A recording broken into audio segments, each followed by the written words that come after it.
Hello, good morning everyone. Welcome back to philosophy class. Today I am going to teach about religion. धर्म है क्या? धर्म के बारे में लोगों का क्या राय है?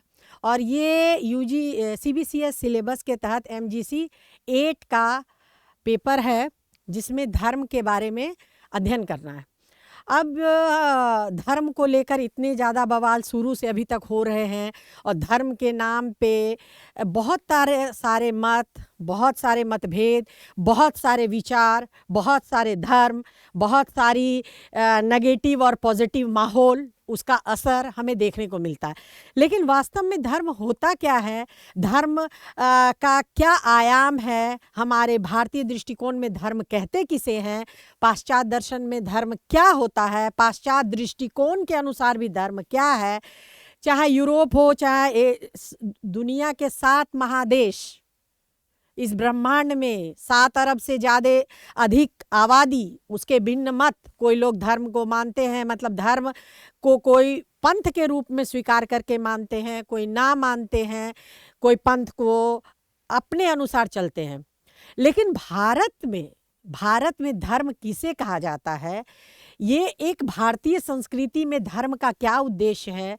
धर्म का वास्तविक अर्थ क्या है? ये अभी हम समझाने का प्रयास करेंगे। सबसे पहले हम देखेंगे कि धर्म होता क्या है। धर्म मात्र ईश्वर की उपासना या पूजा पद्धति या यूँ कह सकते हैं कोई मूर्ति को पूज लिए, वो नहीं है। धर्म शब्द ध्री धातु से निकला है जिसका अर्थ होता है धारण करना। आप क्या धारण करना है? यानी भारत में धर्म को धारण, जैसे हम अपना वस्त्र धारण करते हैं उसी तरह धर्म को धारण करना माना जाता है। भारत में धर्म का अर्थ होता है कर्तव्य, ड्यूटी। और जब हम पाश्चात्य दृष्टिकोण से अध्ययन करते हैं तो वहाँ वास्तव में रिलीजन है, जो रिलायर शब्द से निकला है, उसका अर्थ होता है जोड़ना। वो धारण नहीं करते हैं। वहाँ वास्तव में धर्म एक रिलीजन के रूप में माना जाता है जिसमें बांधने का, जिसका तात्पर्य होता है बांधना या जोड़ना।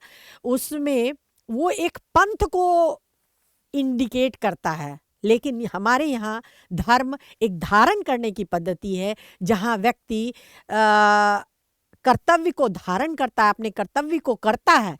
व्यक्ति का कर्तव्य कहाँ पर कैसा होना चाहिए, किसके प्रति कैसा होना चाहिए, ये उस पर निर्भर करता है। दुनिया में जितने भी पंथ हैं, सबके अपनी अपनी तरीके, वो उनके धर्मशास्त्र हैं जिसके अनुसार वो धर्म चलता है, वो पंथ चलता है। अब थोड़ा हम इस पर चर्चा करेंगे। व्यापक दृष्टि से अगर देखा जाए तो धर्म वह तत्व है जो समाज और व्यक्ति के अस्तित्व को धारण करता है। आध्यात्मिक दृष्टिकोण से इसके कई आयाम हैं। सबसे पहले इसमें धर्म वह आयाम है जिसमें मनुष्य को भौतिक संसार से ऊपर उठकर परम तत्व से जोड़ता है। आप दूसरे भी पंथ के बारे में लें तो वो परम तत्व से जोड़ता है। अब धर्म में आप एक महत्वपूर्ण, जो पंथ होता है उसमें एक महत्वपूर्ण केंद्र होता है ईश्वर। सभी धर्मों में, सभी यहाँ पंथ, यहाँ मैं धर्म का कहने का अर्थ पंथ बता रही हूँ, सभी धर्मों में एक परम तत्व से, अल्टीमेट रियलिटी से जोड़ा जाता है। धर्म का अर्थ होता है मृत्यु, मोक्ष। और इसकी स्थिति की जब हम व्याख्या करते हैं तो धर्म का संबंध स्वर्ग, नरक, मृत्यु, मोक्ष, पुनर्जन्म और निर्वाण की व्याख्या से है। वैसे मनुष्य के अस्तित्व का चरम लक्ष्य होता है इनलाइटमेंट, मुक्ति। यह भी धर्म से ही रिलेटेड होता है। अब आप नैतिक आचरण के रूप में इसका आयाम देखेंगे तो पाएंगे धर्म को लोग नैतिकता का एक महत्वपूर्ण केंद्र मानता है, जिसके जो उसके अनुसार आचरण करके समाज में एक नैतिक व्यवस्था कायम करता है। हम जानते हैं कि मनुष्य को और गैर मनुष्यों को, मतलब गैर मानवेतर प्राणी को, ये नैतिकता ही अलग करती है, विवेक ही अलग करती है। तो यहाँ पर जब हम नैतिक शास्त्र की बात करते हैं तो नीति धर्म की बात करते हैं, आचरण की बात करते हैं, तो यहाँ हमें यह नहीं बताया जाता धर्म क्या है, बल्कि हमें यहाँ ये बताया जाता है कि हमें क्या करना चाहिए, इसका निर्देश दिया जाता है। हमारे क्या करने से समाज में बैलेंस रहेगी, हमारे क्या करने से समाज के हित में होगा और समाज का लगातार नैतिक उत्थान बढ़ेगा। धर्म में कर्तव्य बोध एक महत्वपूर्ण कड़ी है, जिसमें व्यक्ति को कर्तव्य का बोध कराया जाता है। भारतीय नीति शास्त्र में स्वधर्म की बात की गई है, इसको सबसे बड़ा धर्म माना जाता है। जैसे पिता का धर्म, पुत्र का धर्म, माता का धर्म, समाज का धर्म ये कहलाता है। राजा का धर्म, मूल्य की स्थापना, धर्म में से मूल्य की स्थापना होती है। सत्य, अहिंसा, परोपकार, ब्रह्मचर्य, सामाजिक सद्भाव, दया, क्षमा, ये शाश्वत मूल्य है जो समाज को एक रीढ़ देने का कार्य करती है। ये स्ट्रक्चर है, जिस तरह हमारे बॉडी में स्केलेटन स्ट्रक्चर होते हैं, ये मूल्य समाज को स्ट्रक्चर प्रदान करती है, जिसके आधार पर समाज में संतुलन, सामाजिक सद्भाव और नैतिक उत्थान होता है। नहीं तो इसके अभाव में व्यक्ति पशुवत हो जाएगा और सामाजिक संतुलन बिगड़ जाएगा। अब हम सामाजिक और इसका नियामक आयाम की बात करेंगे, यानी सोशल एंड रेगुलेटरी डायमेंशन। तो सामाजिक दृष्टि से धर्म एक सामाजिक गोंद की तरह कार्य करता है, मतलब एक जिससे समाज संगठित होता है। देखिए, ग्लू जब कहीं टूट जाता है, कोई चीज, कलम टूटो, कॉपी टूटे या कुछ भी टूटता है तो ग्लू से हम चिपकाते हैं। धर्म वो ग्लू का काम करता है, जिसके कारण एक दूसरे को जोड़ते हैं। मनुष्य मनुष्य को, मनुष्य समाज को, और समाज एक दूसरे समाज और संस्कृति को जोड़कर एक दूसरे के सद्भाव को वो कायम करती है। सामाजिक नियंत्रण, समाज में धर्म एक मर्यादा का रोल निभाता है, जिसमें समाज को वो बिगड़ने से रोकता है और अनुचित कार्य व्यक्ति नहीं करेंगे, यानी उसको पाप का भय होता है। इसमें भी धर्म एक बैलेंस की भूमिका निभाता है। उचित कार्य करने से उसके प्रति उत्साह या पुण्य पैदा होगा, जिससे सामाजिक व्यवस्था कायम रहेगी। अब हम बात करते हैं सामुदायिक पहचान की। धर्म लोगों की साझा संस्कृति, साझा इतिहास, साझा रहन सहन, साझा रीति रिवाज, और कितने विभिन्नता के बावजूद भी धर्म एक दूसरे को बांध कर रखती है। तभी तो कर्तव्य, लोगों के प्रति सद्भाव और सांस्कृतिक एकता के होने की वजह से ही आज भारतीय संस्कृति या पहले से भी समाज एक संस्कृति दूसरे संस्कृति, पाश्चात्य, यूरोपी और जितने भी संस्कृतियां हैं, सबको एक दूसरे से जोड़ने का प्रयास करती है। अब हम थोड़ा साइकोलॉजिकल डायमेंशन की बात करें। मनुष्य के मानसिक स्वस्थ और आंतरिक शांति में भी धर्म एक महत्वपूर्ण भूमिका ने। अब मान लिया जाए, मनुष्य जब भी कोई दया का कार्य करता है तो व्यक्ति है, उसमें संवेदना भी है, अनुभव भी है, चेतना भी है, तो साइकोलॉजिकल उसे सुकून मिलता है, शांति मिलती है जब वो दूसरों को सहयोग करता है। और जब शांति रहेगी तो वो सही से अपने कर्तव्यों का निर्वहन कर पाएगा।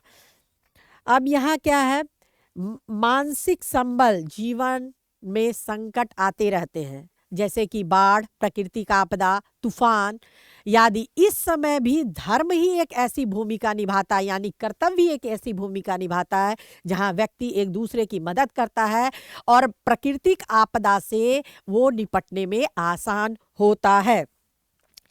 यहाँ पर दुख की अनिश्चितता के समय भी धर्म आशा और एक प्रकाश, मतलब एक किरण का मार्ग दिखाई देता है, जहां व्यक्ति को संगठित होने में महत्वपूर्ण भूमिका निभाता है। प्रार्थना और ध्यान व्यक्ति के मानसिक तनाव को दूर करता है और ये एक साइकोलॉजिकल, व्यक्ति इससे साइकोलॉजिकल बैलेंस होता है और उसका सही से विकास हो पाता है, शांति मिल पाती है। अब अस्तित्वगत सुरक्षा, मृत्यु का भय और अकेलापन से दूर करने में भी धर्म महत्वपूर्ण भूमिका निभाता है। जहाँ व्यक्ति किसी एक आराध्य के प्रति पूर्णतः समर्पित होकर उसमें लीन रहते हैं और वहाँ पर उनको अकेलापन दूर किया जाता है। जैसे कि हमने भक्ति काल में भी देखा है कि मीरा की कहानी और जो भक्ति काल के जितने भी साहित्यक है या जितने भी व्यक्ति हैं या जितने भी विवेचक है या आलोचक है या बड़े बड़े विद्वान भी हैं, तो उन्होंने इस बात को माना है कि भक्ति कालीन जितने भी कवि या व्यक्ति थे वो अपनी भक्ति को सर्वश्रेष्ठ मार्ग ईश्वर के प्रति जोड़ा है। वहाँ भी धर्म को ही जोड़ने का कार्य किया गया है। अब यहाँ है क्या, अनुष्ठानिक और प्रतीकात्मक जो आयाम होता है, यहाँ पर भी धर्म एक महत्वपूर्ण भूमिका निभाता है। धर्म को व्यक्त करने के लिए कुछ बाहरी प्रतीक या क्रियाओं की भी जरूरत होती है। सबसे पहले संस्कार। जन्म से लेकर मृत्यु तक हमारे 16 संस्कार हैं भारतीय संस्कृति में, हिंदू संस्कृति में, जिसका भी जो एक धर्म को जोड़ के ही देखा जा रहा है। और यहाँ नामांकन, विवाह, अंत्येष्टि, व्यक्ति के जीवन का पवित्र ढांचा, 16 संस्कार को व्यक्ति के जीवन का एक ढांचा कहा जाता है। अब यहाँ प्रतीक का स्वरूप, मंदिर, मस्जिद, गिरजाघर, ये भी एक धर्म के प्रतीक होते हैं, जहाँ व्यक्ति अपने अपने आध्यात्मिक सत्य जो है, आध्यात्मिक सत्ता के प्रति श्रद्धा रख के उससे जुड़ने का प्रयास करता है। अब यदि समग्रता से देखा जाए तो धर्म जो होता है उसका सार क्या है? धर्म का सार ये आध्यात्मिक होता है और इसका जो मूल बिंदु होता है वो आत्मा, ईश्वर है या कोई शून्य भी हो सकता है। और लक्ष्य क्या होता है? आत्म साक्षात्कार करना। फिर नैतिकता के दृष्टिकोण से देखा जाए तो धर्म क्या होता है? नैतिक आचरण, सद्भाव, न्याय, कर्तव्य। इसका लक्ष्य क्या है? हमारे चरित्र का निर्माण करना। तो इस प्रकार धर्म हमारे चरित्र को भी निर्माण करता है, धर्म हमारी संस्कृति का भी उत्थान करता है, धर्म हमारे संस्कृति के माध्यम से दूसरे संस्कृति तक पहुंचाता है कि किस प्रकार लोग एक दूसरी संस्कृति को जोड़ते हैं, और हमारे चरित्र को बूस्टअप करता है, यानी कि हमारे चरित्र को एक कैसा होना चाहिए इसका भी निर्माण धर्म करता है। सामाजिक में इसका क्या रोल है? परंपरा, समुदाय या नियम के माध्यम से ये सामाजिक समरसता कायम करती है और समाज में व्यक्ति को एक से दूसरे को जोड़ती है। मनोवैज्ञानिक रूप से देखा जाए तो विश्वास, शांति और साहस, ऐसा होने से व्यक्ति का आत्मसंतुलन बनता है और व्यक्तिगत संतुलन, व्यक्तिगत मनोबल ये बढ़ता है। अब हम संक्षेप में कह सकते हैं कि धर्म कोई जड़ वस्तु नहीं है बल्कि एक गतिशील प्रवाह है।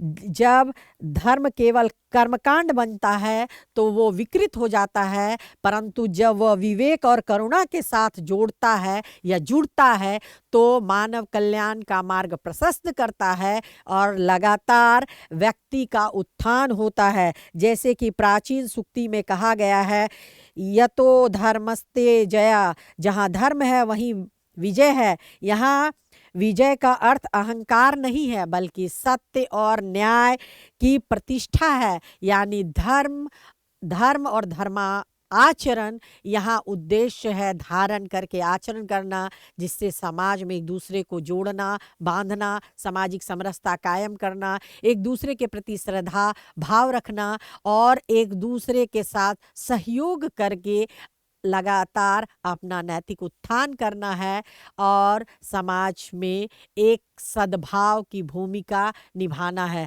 धर्म कभी भी ऐसा नहीं करता है जो समाज को एक व्यक्ति को दूसरे से तोड़ता है, बल्कि वो हमेशा जोड़ा है और हमेशा ही समाज में संतुलन बनाने का कार्य किया है। धन्यवाद।